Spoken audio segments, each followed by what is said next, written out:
¿Qué problema cuando en nuestra familia la persona está enferma, envejece o muere?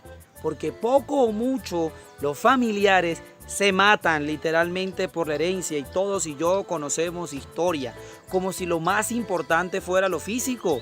Si al final todos nos vamos a morir, y aquello que hemos acumulado, entonces ¿para quién va a ser? Porque hemos vivido engañados creyendo que la felicidad está en la consecución de los bienes materiales.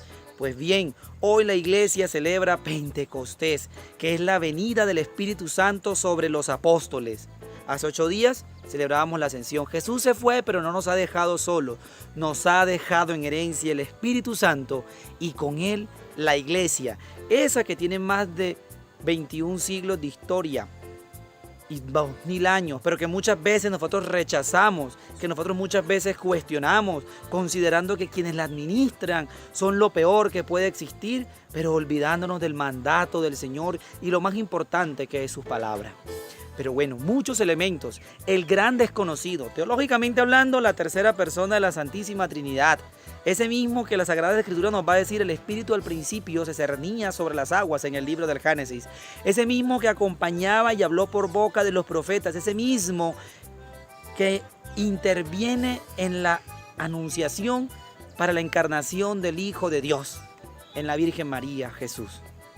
Ese mismo que en la epíclesis, en la Eucaristía, desciende, Señor, el Espíritu para que estos dones se conviertan en el pan y el vino. Ese que muchas veces las mismas personas han intentado malinterpretar, porque es que hace que hable en lengua. ¿Y para qué me va a dar a mí hablar en lengua cosas que la gente no entienda? Que me haga más bien profetizar frente a las situaciones, y la gente, a partir de la necedad de la predicación, como dice San Pablo, pueda convertirse. Que me haga más bien a mí discernir el hecho de las decisiones que yo debo tomar frente a muchas situaciones que vivo en mi vida. El mismo Evangelio nos los va a decir el primer día de la semana.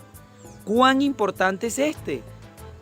Porque hoy puede ser ese inicio de ese camino y de ese proceso de conversión que muchas veces nosotros hemos estado luchando, pero que lo hemos querido hacer en nuestras fuerzas. Y siempre que nos los proponemos, viene alguna situación que influye y luego nuevamente nos hace volver a ese hombre viejo del cual habla San Pablo. Pero el que está en Cristo es una nueva creación. Pasó lo viejo, todo es nuevo. El Espíritu Santo, el gran desconocido, ese que el mismo Evangelio dice: cualquier pecado será perdonado, menos el que blasfeme contra el Espíritu Santo. Ese que me hace creer a mí que lo que está ocurriendo ahí es realmente la presencia de Jesús en medio de nosotros. Ese que me va a convencer que cuando yo asisto al sacramento de la reconciliación y la penitencia y se perdonan mis pecados, así quedan perdonados.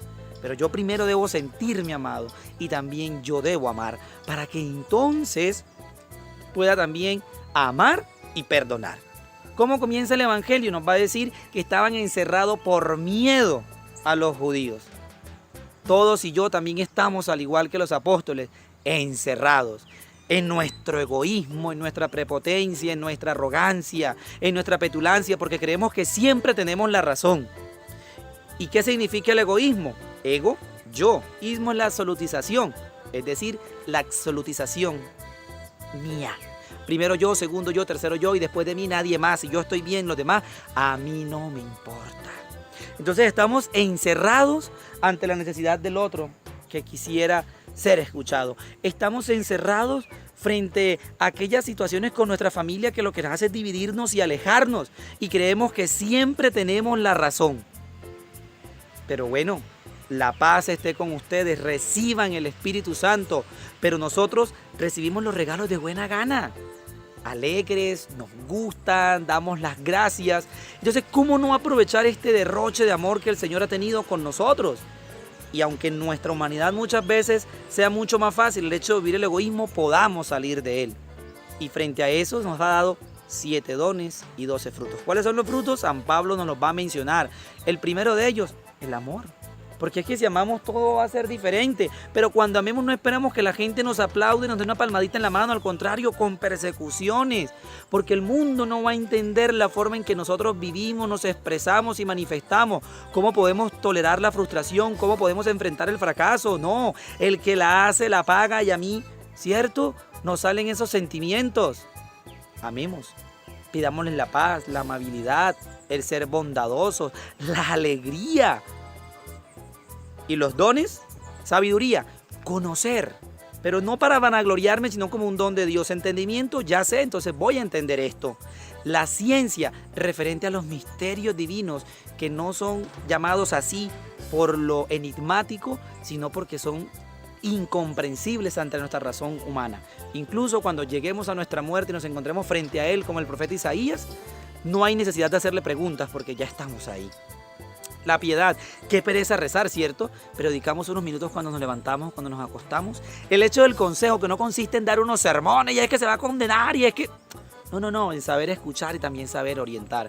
El hecho de la fortaleza, cuántos corazones hoy están débiles, no toleran el fracaso, no están preparados para la frustración y entonces nos han mal acostumbrado a nuestra familia, incluso a nuestros profesores, porque conozco el caso de que tenemos que ser los primeros. ¿Y qué pasa si no lo somos? Y el temor de Dios, que no consiste en que se nos infunda un pavor que nos vamos a condenar y es que Dios va a hacer las cosas malas, sino que por el contrario, respetemos a nuestra esposa, a nuestro esposo, a nuestros hijos, a nuestros padres, a nuestros profesores, a nuestros vecinos, porque conocemos el temor de Dios. Pidámosle al Señor que nos conceda la gracia a través de su Espíritu Santo de poder recibir este don, este regalo, de pedirle el don que nosotros consideremos que necesitamos, pero también recibir aquel que Él nos quiera dar para que pueda fructificar en nosotros y al final los más beneficiados en este proceso va a ser cada uno, pero abramos realmente nuestra vida a todo lo que el Señor nos invita y nos propone. No tengamos miedo, como dijo Benedicto XVI, a una vida sin sentido, a un sufrimiento, sino realmente nos entregamos al Señor. Buen domingo y buena semana para todos.